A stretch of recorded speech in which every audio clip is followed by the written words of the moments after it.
Assalamualaikum warahmatullahi wabarakatuh. Halo teman-teman, semoga teman-teman selalu sehat dan terus semangat. Oh iya, setiap hari kita bisa minum berbagai jenis minuman. Saat pagi setelah berolahraga, kita minum air putih. Siangnya meminum jus buah. Dan malam hari kita meminum kopi saat berkumpul bersama teman. Nah, jika semua minuman tersebut masuk ke dalam tubuh kita dan tidak ada yang mengaturnya, maka metabolisme tubuh kita menjadi kacau. Sehingga banyak penyakit yang akan bermunculan. Untuk mencegah hal tersebut terjadi, kira-kira apa ya yang dilakukan oleh tubuh kita? Ternyata di dalam tubuh kita terdapat berbagai sistem yang mampu menjaga tubuh agar tetap seimbang, yaitu melalui sistem pengeluaran.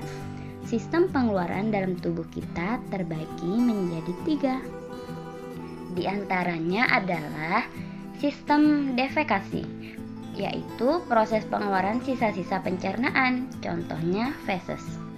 Sistem sekresi, yaitu proses pengeluaran sisa-sisa metabolisme yang masih digunakan bagi tubuh, seperti enzim dan hormon.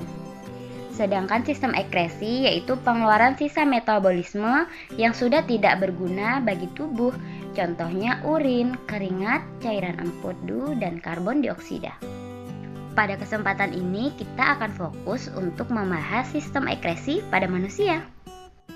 Dalam kehidupan sehari-hari, kita akan mengalami sistem ekskresi sebagai berikut. Kacamata berembun saat bernafas, sering buang air kecil saat cuaca dingin, tubuh kita berkeringat saat cuaca panas.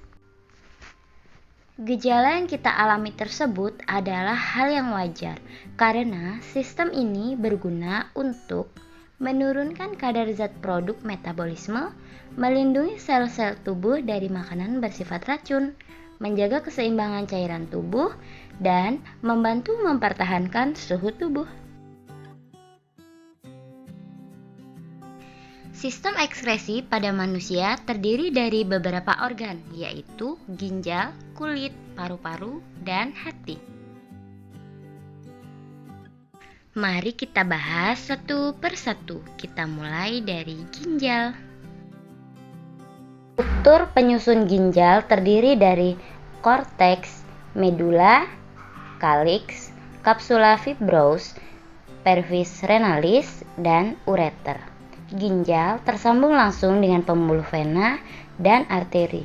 Secara umum, ginjal tersusun oleh bagian utama yaitu korteks, medula, dan pelvis renalis. Tahukah teman-teman, pada satu unit ginjal manusia terdapat 1 juta nefron. Nefron merupakan satu unit fungsional dan struktural terkecil dalam sistem ekskresi pada ginjal. Setiap nefron terdiri atas badan Malpighi dan saluran nefron.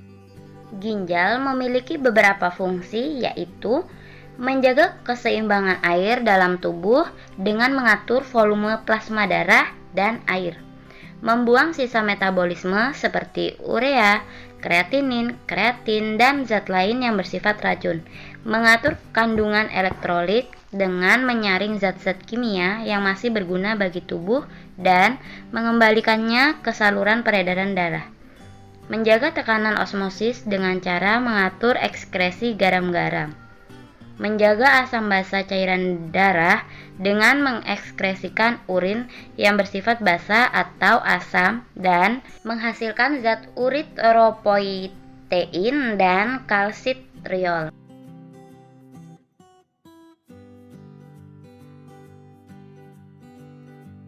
Organ berikutnya adalah kulit. Kulit pada tubuh kita terdiri dari bagian permukaan dan beberapa lapisan. Pada permukaan kulit terdapat rambut, keringat, dan pori-pori.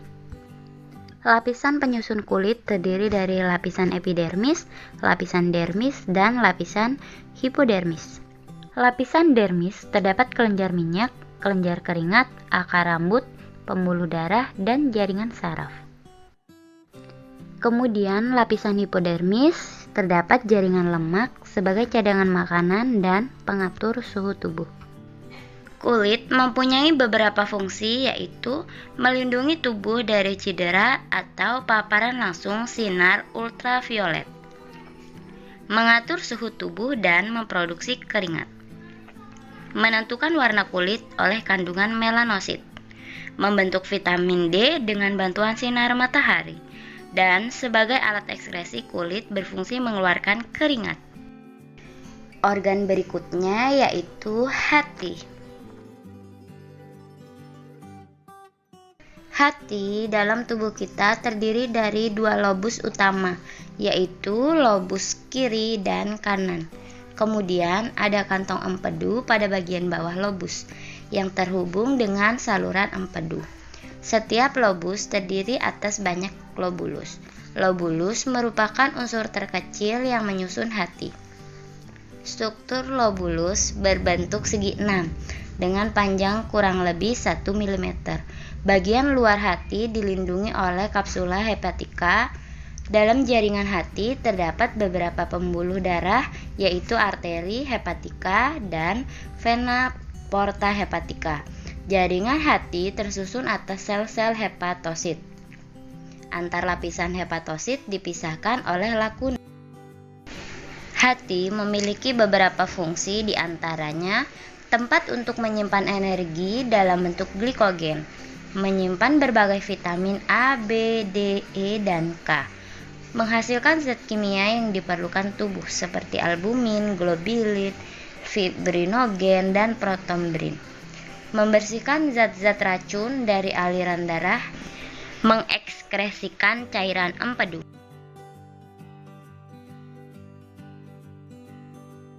Organ yang terakhir adalah paru-paru. Tubuh kita memiliki sepasang paru-paru yang terlihat di dalam rongga dada. Paru-paru terdiri dari trakea, bronkus, bronkeolus, dan alveolus. Sebagai alat ekskresi, paru-paru berfungsi mengeluarkan uap air dan karbon dioksida. Proses ekskresi pada manusia. Yang pertama adalah proses urinaria pada ginjal. Proses pengeluaran urin pada manusia terdiri dari ginjal, ureter, kantung kemih, dan uretra. Ginjal sebagai tempat terjadinya penyaringan darah sehingga bebas dari zat-zat yang tidak digunakan oleh tubuh dan menyerap zat-zat yang masih digunakan. Zat yang tidak digunakan contohnya seperti urin. Proses pembentukan urin terjadi pada nefron ginjal di mana terdapat 3 tahapan, yaitu filtrasi, reabsorpsi, dan augmentasi. Pembentukan urin diawali dengan proses penyaringan atau filtrasi di glomerulus. Proses ini menghasilkan urin primer yang mengandung glukosa, asam amino, air, dan garam mineral. Kemudian, urin primer tersebut mengalir ke tubulus proksimal. Pada tubulus proksimal ini terjadi proses reabsorpsi atau penyerapan kembali zat-zat yang masih diperlukan oleh tubuh seperti air, glukosa, asam amino, ion natrium, kalium, kalsium, dan klorida. Proses ini menghasilkan urin sekunder. Selanjutnya, zat-zat akan mengalami augmentasi, yaitu proses penambahan zat yang tidak diperlukan oleh tubuh ke dalam tubulus contortus distal. Proses ini menghasilkan urin sesungguhnya yang mengandung air, urea, kreatinin, kreatin, garam mineral, serta zat berwarna empedu. Kemudian, hasil ekskresi akan dikumpulkan di tubulus kolektivus. Setelah urin dibentuk, urin akan ditampung sementara di pelvis renalis, kemudian dialirkan ke ureter, dan disimpan sementara di kantung kemih.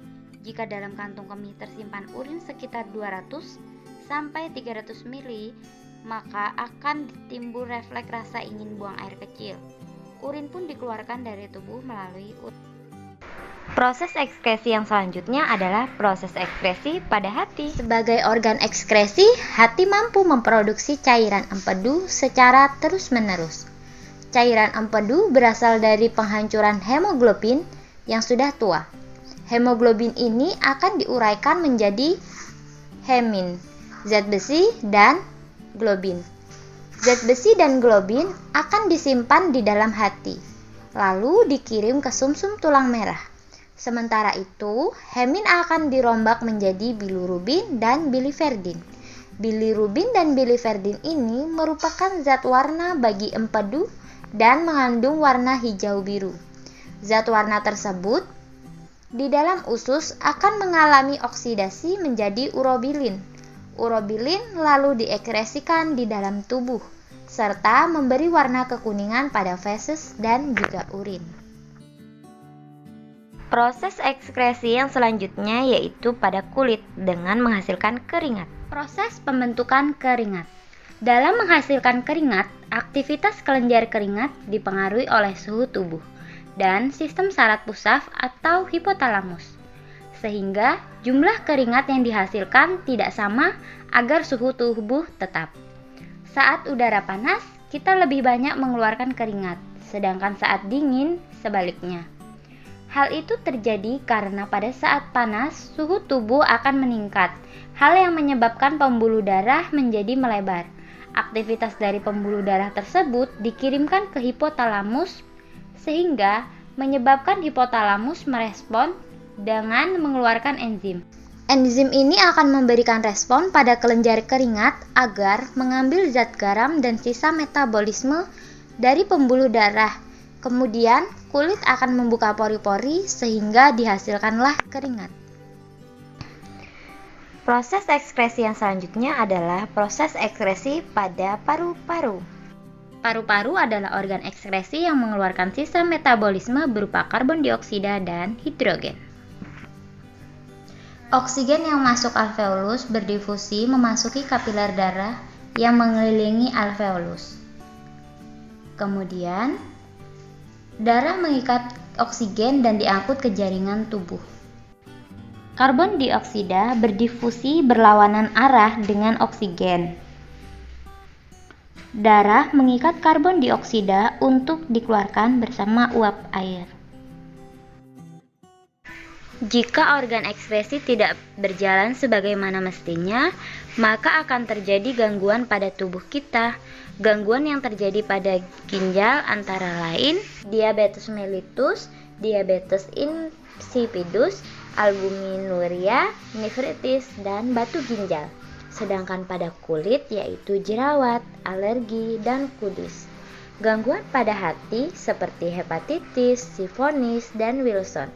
Sedangkan gangguan pada paru-paru antara lain kanker, TBC, kerusakan alveolus, dan asma atau penyempitan saluran pernapasan. Beberapa teknologi yang berkaitan dengan kesehatan sistem ekskresi pada manusia. Misalnya, yang pertama transplantasi ginjal. Transplantasi ginjal ini merupakan terapi penggantian ginjal pasien dengan ginjal lain yang berasal dari orang yang hidup atau yang sudah meninggal. Transplantasi ginjal ini menjadi terapi pilihan untuk sebagian besar pasien yang menderita gagal ginjal dan penyakit ginjal stadium akhir dengan tujuan untuk meningkatkan kualitas hidup pasien. Selanjutnya, cangkok kulit. Cangkok kulit atau skin grafting merupakan suatu tindakan memindahkan sebagian atau seluruh ketebalan kulit dari donor ke pasien yang membutuhkannya. Hemodialisis atau cuci darah. Proses cuci darah bertujuan untuk membersihkan darah dari zat-zat sisa metabolisme melalui proses penyaringan yang terjadi di luar tubuh. Baiklah, itu tadi sistem ekskresi pada manusia. Terima kasih dan semoga bermanfaat.